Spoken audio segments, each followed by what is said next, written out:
80s heat, 80s heat, friendship, laughs, and camaraderie.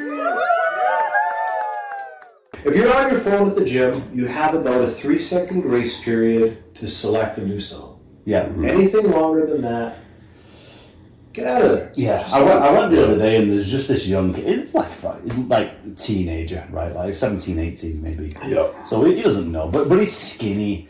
And he's just kind of sat there on one of these machines. He must have been there 10 minutes just on his phone like that. And I'm like, well, I'm thinking that's why he's skinny. Yeah. You gotta lift the weights, man. Like, Yeah. You know what I mean? Yeah, I mean, you got to put in the work, right? Yeah. Yeah. But... And then you get the gym bros in there, then they're on the phone for ages and and they'll crack out one set and then it's like 3 or 4 minutes before the next set. And I'm like, well, you're not optimizing your workout. They don't need to. So Marky and I, like back in our wrestling days, we worked out at BJs GYM, and you would get the 80s gym bros because we were wrestling 99, 2000, but the gym bros at the gym we went to were still stuck in the 80s. Mm-hmm. So they had like their chip and pepper hoodies there, cut Gators, traps, Gators gym, World Gym, and they'd have the fanny pack. And then the buffet pants and the combat boots. That's what they would wear. Working out with the fanny pack on. Oh yeah. Oh, for sure. To keep their steroids in, right? That's like Ronnie Coleman used to do that. There's a lot of steroids there. But I will never forget this one day. It's not the pec deck. But you know the old, it's like not Smith machine. What were they called? You know, just the machines where you still put actual weight on, but it's a machine. Just a chest press? Yeah. Machine? Yeah. There's the hammer machines. Yeah, hammer.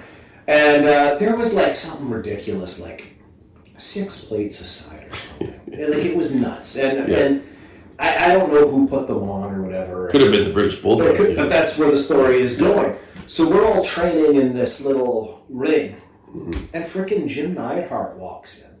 And he literally just not warmed up. Yeah. Like not even caring. No psyching himself up. No breathing. No stretching. It was almost like he was bored. And he was just like watching us and just sits down and he's just like... Yeah. Some monster. Just kind of gets up. But he was The Anvil. He was a shot putter. He was a shot putter. Man. Olympic shot putter. Yeah. Before he got into wrestling. So that guy is a whole other level of strong. Yeah, he never kind of got the love for how strong he was. Because he didn't look like Davey Boy Smith. No. He wasn't a bodybuilder. But my gosh, was he just a thick human being that Yeah, and I mean, you know what? I think he was a lot better than he got credit for. It just so happened that his tag team partner became one of the greatest professional wrestlers ever. Yep. Yeah, like I mean, like you're destined to be overshadowed. You're destined to be overshadowed. But he was Jim Neidhart was him and Marty. Did you guys ever see Brett when you were training at the dungeon? Yeah. You did? I never saw him.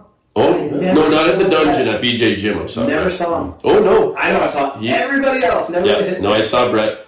He'd finished wrestling when we were there, and he's still a big guy, but he didn't look like young Brett. Well, he was on rough times, too, because kind of right when that happened was when he had his concussion. That's right.